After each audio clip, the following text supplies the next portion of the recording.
Pour conclure notre journée, nous allons faire un petit exercice tous les deux. Qu'on n'a pas répété. Hein. Pas du tout. En plus. Et on va faire une petite synthèse de tout ce qui s'est dit sous forme de 17 commandements. En fait, c'était les 10 commandements, mais on s'arrête à 17. 17 commandements pour avoir aujourd'hui une entreprise de mode qui cartonne. C'est ça, Frédéric ? Alors, vous, entrepreneurs, selon nous, voici les 17 choses que vous devez toujours garder en tête au moment de créer votre marque et puis tout au long de la vie de votre marque. La première, c'est une vision. Vous devez savoir qui vous êtes et ce que vous voulez. Vous devez avoir la vision de votre marque, de ses produits, de ses spécificités, son ADN et sa façon de mesurer son succès. La deuxième, c'est avoir du courage. C'est avoir le courage de se lancer, avoir le courage de refuser la facilité, de privilégier bien sûr le long terme, d'investir, de risquer et de tenir bon face à tous les aléas. Et croyez-moi, il y en a.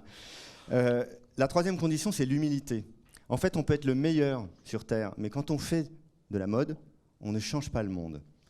On le fait évoluer, on amène beaucoup de choses, on fait évoluer les mentalités, mais fondamentalement, on ne sauve pas des vies. Et donc, il faut garder toujours en tête que l'enjeu, c'est de s'imprégner du monde qui nous entoure, c'est de savoir qu'on est faillible, et donc d'apprécier la réussite, d'apprécier la qualité de son produit, mais de savoir que tout ça, c'est quand même très fragile et qu'il y a d'autres choses sur Terre. Le quatrième, c'est l'agilité. Parce qu'effectivement, il faut tout tester, il faut aussi mesurer, il faut calculer, il faut tenir ces tests dans la mesure, il faut le faire tout le temps, et il faut bien sûr revenir sur ses erreurs parfois, ou en tous les cas tirer les conséquences de tous ces tests qu'on a pu faire. Ensuite, c'est l'orientation client. Il y a une seule personne qui a raison, c'est le client. Et le bon produit, c'est celui qui se vend. Et petite anecdote, j'ai toujours fait ça dans toutes mes marques de mode, mais là je ne fais plus parce que je ne suis plus en direct, mais avant chaque fin d'élaboration d'une partie du plan de collection, on demandait à la totalité du personnel siège de venir dans une enveloppe mettre le trio des best-sellers de la collection à venir pré-solde.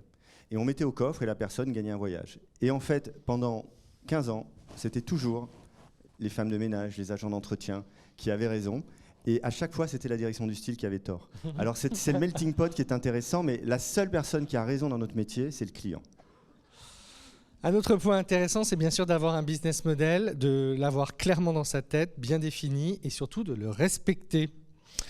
Savoir dès le démarrage comment est-ce qu'on a envie de créer de la valeur dans son entreprise, c'est évidemment une leçon extrêmement importante.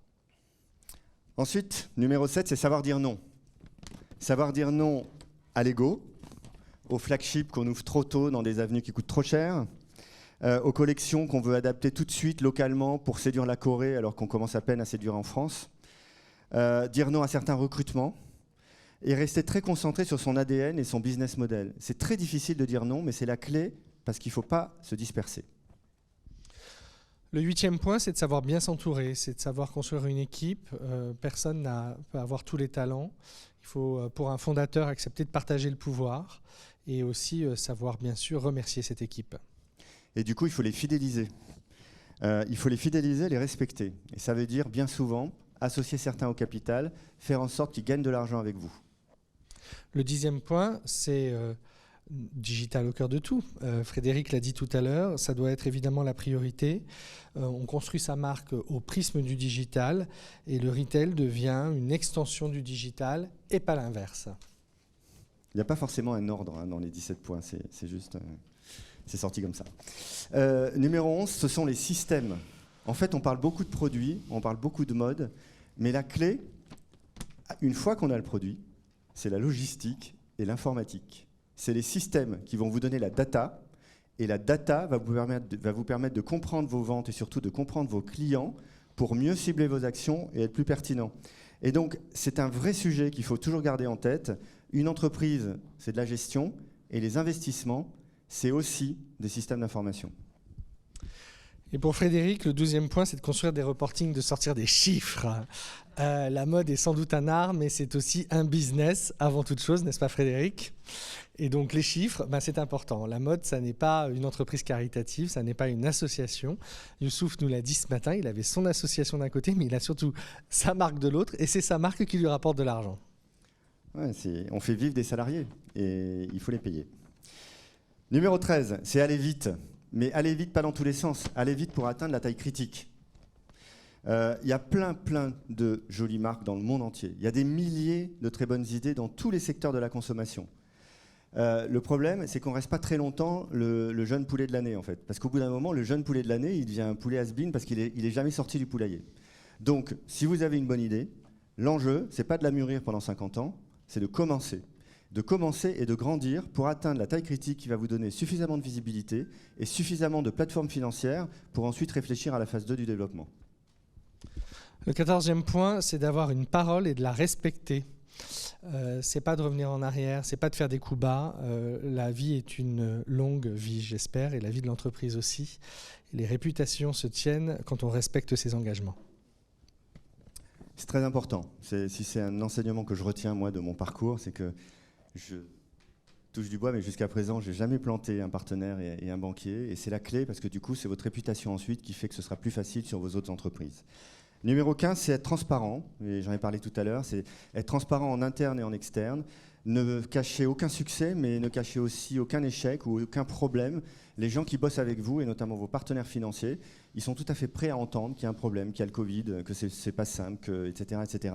Il faut en parler ouvertement et les rassurer. En fait, il faut que vous leur montriez que vous êtes lucide sur la situation.